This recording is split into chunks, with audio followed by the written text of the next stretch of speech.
남편 직장 때문에 6년간 프랑스에서 거주하다 얼마 전 한국으로 돌아온 30대 여성이에요. 찬바람이 쌀쌀하게 부는 걸 보니 한국엔 또 다시 그 계절이 돌아온 것 같네요. 무슨 계절이냐고요? 뭐겠어요. 주부들의 늦가을 스트레스, 김장이죠. 매년 이맘때가 되면 뉴스에 한 가구당 김장 예상 비용이 뜨잖아요. 배추며 무 값이 얼마나 올랐는지, 작년 대비 상승한 김장 비용을 수치로 보여주기도 하고요. 근데 돈 얘기는 그렇게 하면서 정작 그 일을 하는 주부들의 김장 노동에 대한 얘기는 한마디도 없는 게 참 그렇더라고요. 한국에 살 땐 김장이 당연한 연중 행사로 여겨졌지만 나가 살아보니 그게 얼마나 엄마들의 삶을 고달프게 하는 일인지 알겠더라고요. 우리나라를 제외하곤 김장 스트레스란 건 전 세계 어디에도 없으니까요. 다행히도 전 결혼과 동시에 남편을 따라 해외에 나가 살았기 때문에 사실 김장에 대한 걱정은 없었어요. 거기선 생각날 때마다 한인마트에서 조금씩 사다 먹거나 양배추나 오이로 김치 비슷하게 담가 먹곤 했거든요. 김치 냉장고가 있는 것도 아니고 게다가 생새우나 젓갈 같은 부수적인 재료들을 쉽게 구할 수 있는 것도 아니어서 한 번에 많은 양의 김치를 담을 일은 없었죠. 그렇게 편히 살아놓고 이제와 웬 김장 타령이냐고요? 그건 바로 저희 친정엄마 때문이에요. 이제는 한창 시집살이 할 나이도 아니고 손주 재롱 보며 살 연세인 친정엄마가 지난 3년 동안 겪은 울분의 사건 때문이죠. 그 일만 생각하면 지금도 자다가도 벌떡 일어날 정도로 화가 치밀어 오르거든요. 이럴 바엔 차라리 누구한테 속 시원히 하소연이라도 하자 싶어 늦은 밤에 이렇게 사연을 적어봅니다. 저는 1남 1녀 중 장녀예요. 밑으론 3살 아래 남동생이 있죠. 동생은 어렸을 때부터 좀 느렸어요. 병리학적으로 이상이 있는 건 아닌데 천성 탓인가 암튼 말도 행동도 다 굼떠요. 그런 남동생의 장점이라고 해야 하나 단점이라고 해야 하나 화를 안 내요. 30년 넘도록 동생이 화를 내는 걸 본 적이 없어요. 심지어 동창한테 속아 한 달 월급을 몽땅 날렸을 때도 그랬죠. 내 동생이지만 솔직히 미련 곰퉁이 같아요. 근데 이건 유전인 것 같아요. 저희 친정엄마가 딱 그 짝이거든요. 그래서 여우 같은 시누이들한테 평생을 부려먹히고 시집살이를 당했으면서도 화 한 번 안 내고 시련내색 한 번도 없었어요. 오히려 그런 엄마 때문에 화병이 난 건 저였죠. 그래서 전 일찌감치 쌈딱이 됐어요. 엄마 대신 고모들과 싸워야 했으니까요. 암튼 그런 제 동생이 자기랑 180도 다른 여우 같은 여자를 만나 결혼을 했어요. 전 동생 결혼식 때 처음 올케를 봤는데요. 애교가 어찌나 많은지 말도 못해요. 그러면서도 자기 할 말 따박따박하고 남이 걸 뺏었으면 뺏었지 절대 자기 거 뺏길 타입은 아니더라고요. 차라리 다행이다 생각했어요. 사실 늘 동생이 걱정이었거든요. 착한 건 좋은데 맨날 남들한테 이용만 당하고 사니까요. 자기 걸 뺏기기 일쑤고 남들한테 치이고 밀리는 건 다반사였죠. 그래도 여우 같은 아내가 옆에 있으면 뺏긴 것도 되찾아올 것 같고 남들한테 이용당할 일도 없을 것 같았어요. 게다가 무엇보다도 살가운 며느리가 곁에 있으면 친정엄마도 덜 적적하시고 덜 외로우실 것 같았거든요. 그래서 철철이 동생 선물은 안 챙겨도 올케 선물은 챙겨왔어요. 화장품이며 향수, 저도 한번 못 들어본 명품백까지 올케한텐 아낌없이 해줬죠. 제가 한국 들어갈 때까지 저희 엄마 좀 잘 부탁한다는 심정으로요. 올케도 그런 제 마음을 알았는지 통화할 때마다 엄마 걱정은 하지 말라고 하더라고요. 말이라도 정말 고마웠죠. 그런데 이게 다 쇼였더라고요. 아, 진짜 여우 같은 것. 남편 회사에서 한국 발령이 확정되기 몇 개월 전이었어요. 이종 사촌이 출장차 프랑스 온 김에 저희 집에 들렀더라고요. 마침 크리스마스도 얼마 안 남았겠다. 전 사촌을 데리고 크리스마스 마켓을 찾았죠. 거기서 전 친정엄마랑 남동생, 올케한테 보낼 선물을 골랐어요. 사촌동생 편에 보내려고요. 평소대로 올케 선물은 제일 비싼 걸로 골랐죠. 그랬더니 사촌동생이 그러더라고요. 언니, 이 비싼 걸 올케 주려고? 미쳤다. 나 같으면 욕이나 한 바가지 퍼부어주겠구만. 뭐? 아니 우리 올케가 뭘 잘못했다고 욕을 퍼붓니? 너 웃긴다. 전 사촌동생한테 버럭 화를 냈어요. 그랬더니 언니 정말 아무것도 몰라? 이모 김장 담그다 쓰러진 것도? 맙소사. 전 그날 사촌동생으로부터 충격적인 얘기를 전해 들었어요. 지금껏 나만 모르고 있던 우리 엄마의 눈물겨운 김장 얘기를요. 그리고 그 사건의 가해자는 바로 제 올케였죠. 제가 없는 동안 올케는 김장 때마다 저희 친정엄마한테 김장김치를 담가달라고 했다나 봐요. 어머님, 저희 김장김치 좀 담가주세요. 우리 그이 먹일 김치인데 어머님이 담가주셔야죠. 그이가 어머님 김치만 찾는 걸 어쩌겠어요. 담가주실 거죠? 올케가 시집 온 그해 김장날 아침 일찍 저희 엄마한테 전화해 이랬다지 뭐예요. 여우처럼 살살거리며 말은 했지만 골자는 당신 아들 먹을 김치니 당신이 직접 담그라는 통보였던 거죠. 아들 먹일 거라는 며느리의 말에 친정엄마는 안 그래도 나눠주려고 준비했다고 하셨고요. 엄마 생각엔 배추 30포기 담아 한 10포기 정도 나눠주면 되겠다 싶으셨던 거죠. 그랬는데 다음 날 친정 오빠를 데리고 올케가 왔더래요. 남동생은 출근하고 없어서 자기 오빠가 대신 김치 날라주기로 했다고요. 그리곤 김치 한 통만 남기곤 싹 다 가져갔대요. 어머님, 혼자 드실 건 한 통이면 되죠? 이러면서 말이죠. 엄마는 사돈 앞이기도 하고 아들내외 먹을 건데 뭐라고 하기도 그래서 그러라고 하셨고요. 김치는 그렇다 치고 황당한 건 김치를 30포기나 가져갈 거면 지가 와서 일을 돕던지 할 일이지 코빼기도 안 보이고선 게다가 배춧값도 하나 안 주고 가더랍니다. 그뿐인 줄 아세요? 이듬해엔 한술 더 떠선 어머님, 올해는 50포기 담아주세요. 작년엔 좀 모자랐어요. 이러더래요.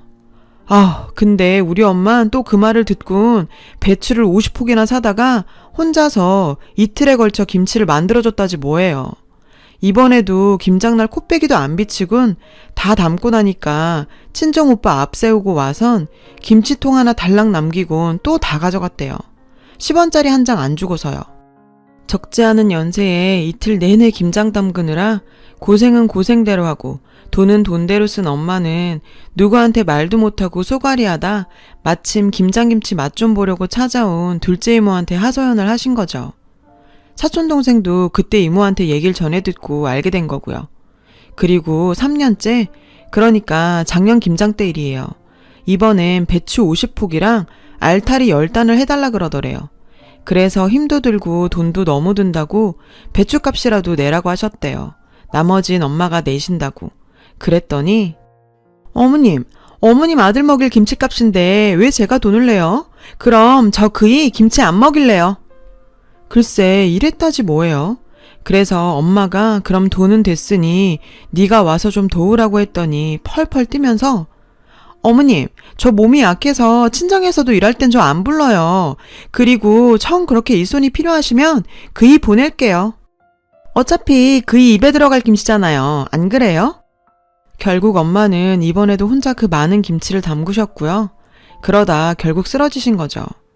안 그래도 엄마 혼자 김장 담그는 게 걱정됐던 이모가 저희 집에 찾아와 일찍 발견하지 않았으면 정말 큰일 날 뻔한 거죠. 그렇게 병원에 가서 영양제를 맞고 오는데 글쎄 집에 도둑이 들었는지 김치를 홀라당 가져갔다지 뭐예요. 돈 될 만한 것들도 많은데 그런 건 손 하나 안 대고 말이죠. 아무래도 그게 하도 이상해서 경찰에 신고하기 전에 혹시나 하면서 올케한테 전화를 걸었는데 김치요? 김치 제가 가져왔죠. 아까 어머님께 전화드렸더니 이모님이 받으셔서 어머님 쓰러지셨다잖아요. 병원에서 영양제 맞고 계시다고요. 힘들게 김치 담그셨는데 그냥 두면 안 될 것 같아서 친정오빠 불러서 가져왔어요. 괜찮죠 어머님? 미친. 지들 입에 들어갈 김치는 걱정이 되고 그 김치 담그다 쓰러진 우리 엄마는 걱정도 안 되냐고. 사람이라면 김치 찾으러 갈 게 아니라 쓰러진 시어머니 입원한 병원으로 먼저 달려가야 되는 거 아닌가요? 어쩜 인간이. 그래놓곤 올해 김장김치가 좀 짠 것 같다고 아픈 엄마한테 전화해선 한참을 징징거렸대요 글쎄. 사촌동생한테 이 얘기를 전해 듣는 내내 정말이지 혈압이 올라서 당장이라도 전화에 한바탕 퍼붓고 싶더라니까요. 그래도 꾹 참은 건 당장 한국으로 가지도 못하는 형편에 섣불리 옳게 성질만 건드려놨다가 우리 엄마만 더 힘들어지지 않을까 걱정돼서였어요. 그래서 남편 회사로부터 한국행이 결정됐다는 얘기를 듣자마자 이 여우 같은 올케한테 한바탕 해줄 계획을 세웠죠. 비록 몸은 먼 곳에 있지만 요즘 같은 시대엔 그런 건 문제가 아니잖아요. 랜선 뒷조사도 가능하니까요. 드디어 한국에 도착하던 그날 전 남편과 애들은 친정에 보내놓곤 바로 사돈댁으로 향했어요. 그간 올케한테 너무 고마운 게 많아서 사돈댁에 선물 전해드리려고 그런다 핑계를 댔더니 올케가 엄청 좋아하더군요. 자기도 남편이랑 바로 오겠다고요. 사돈 내외는 올케한테 연락을 받았는지 엄청 절 반겨주셨죠. 남동생네도 곧 올 거니까 같이 저녁 먹자며 상다리 부러지게 한 상 차려주더라고요. 잠시 뒤 남동생과 올케가 와서 다 같이 앉아 식사를 하게 됐어요. 올케는 그간 제가 보내준 시계며 지갑, 명품백까지 주렁주렁 걸고 왔더군요. 마침 잘 됐다 생각했죠. 올케는 자기가 한 것도 없는데 친정 부모님까지 생각해줘서 고맙다고 하더군요. 올케가 한 게 없긴 내가 비록 몸은 떠나 있었지만 귀도 있고 눈도 있는데 올케가 한 일을 모르겠어? 어머, 제가 뭘 그렇게 했다고. 평소 제가 보내준 선물에 맛이 들렸던 올케는 제 캐리어를 희끈거리며 군침을 흘리더라고요. 무슨 소리야, 한 게 없긴. 매년 우리 엄마 시켜 김장 담그게 했다며? 당신 아들 먹일 거니까 당신이 직접 담그라고. 심지어 우리 엄마가 니네 먹일 김장 담그다 쓰러지셨는데도 네 오빠랑 몰래 와서 김치만 쏙 가져갔다며. 병원에 쓰러져 있는 우리 엄마한텐 코빼기도 안 보이고 말이야. 제 말에 남동생이 젓가락을 내려놨어요. 누나, 그게 무슨 소리야? 엄마가 우리 집 김장을 담그다 쓰러지셨다니. 우린 지금껏 홈쇼핑에서 사 먹었는데? 자기야, 그게 뭐가 중요해. 김치가 다 거기서 거기지. 형님, 시차 적응도 안 되셨을 텐데 그만 가서 쉬시는 게 어때요? 무슨 소리야, 이제 막 시작했는데. 사돈어른, 100번 양보해서 올케는 철이 없어 그랬다 쳐요. 근데 사돈어른이랑 친정오빠들은 어쩜 사람들이 그래요? 그간 모르고 먹었대도 그렇지 3년이나 사돈이 담근 김치를 받아 먹었으면 최소한 인사치레 한 번은 해야 되는 거 아니에요? 이건 뭐 거지근성도 아니고. 형님, 말이 좀 심하시네요. 거지근성이라뇨. 저한테 뭐라고 하는 건 참을 수 있지만 제 친정 식구들 건드는 건 참을 수 없어요. 니깎게 안 참으면 어쩔 건데. 시집 올 때 몸뚱이 하나 딸랑 들고 와선 그나마도 딴 놈한테 주려니 무슨 낯짝으로 참을 수 있고 말고야. 전 가져온 캐리어에서 서류봉투를 꺼내 사돈한테 건넸어요. 그 안에는 그동안 올케가 남자들이랑 난잡하게 붙어먹던 사진이랑 심지어 남동생네 집 안방에서 남자들이랑 끌어안고 찍은 사진들이 잔뜩 들어있었죠. 사돈댁 사람들은 그 사진을 보고 놀라더군요. 올케, 그동안 집에 남자까지 끌어들였더라.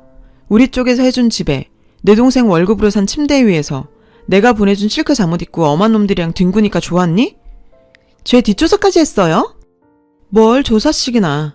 클릭 몇 번 하면 다 나오는걸. 멍청한 네 남자들이 그걸 SNS에 올렸더라. 넌 거기에 하트까지 눌러줬고. 아주 닭대가리들이야. 네 SNS에만 안 올리면 안 걸릴 줄 알았니? 어쩜 그렇게 멍청해? 놀라셨죠? 당신네 딸이 이러고 살아요. 딸을 어떻게 키웠길래 인성도 개판이고 지 몸뚱이 간수도 저렇게 한대요?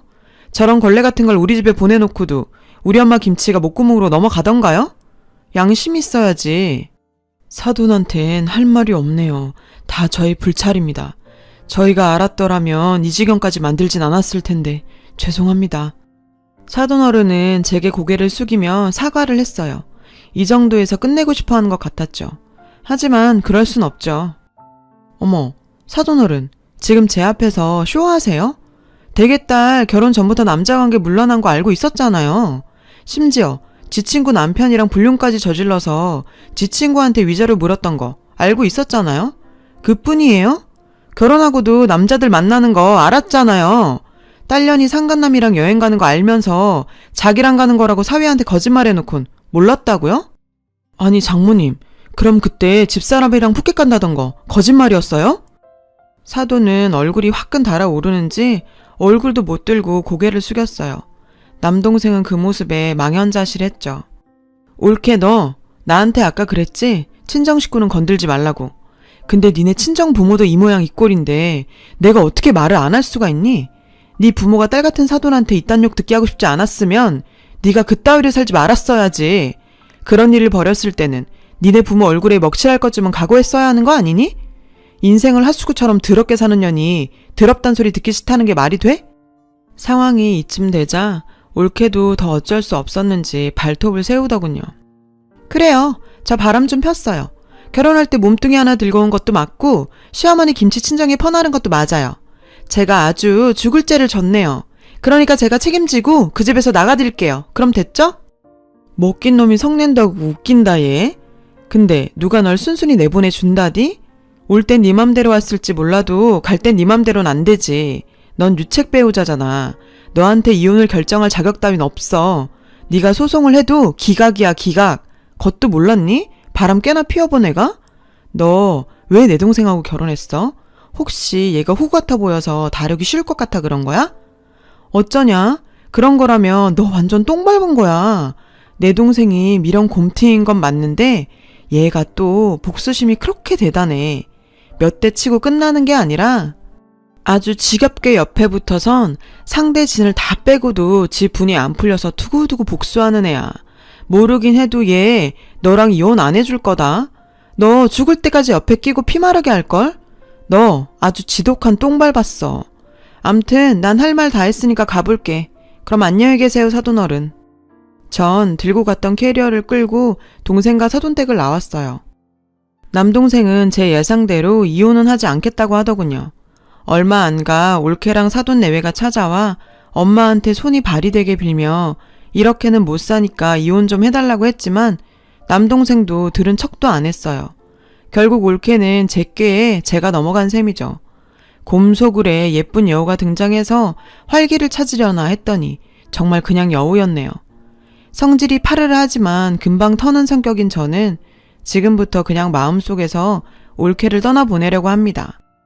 앞으로도 얼굴 보고 살아야 한다는 사실이 찝찝하긴 하지만요. 그래도 어쩌겠어요. 곰 같은 남동생이랑 엄마를 둔 제 죄죠. 제 사연을 들어주신 여러분 감사드려요. 쌀쌀한 날씨 감기 조심하시고요. 여러분 사연 댓글에 응원과 현명한 조언 부탁드려요. 좋아요와 구독은 저에게 큰 힘이 됩니다. 오늘도 좋은 일 가득하세요.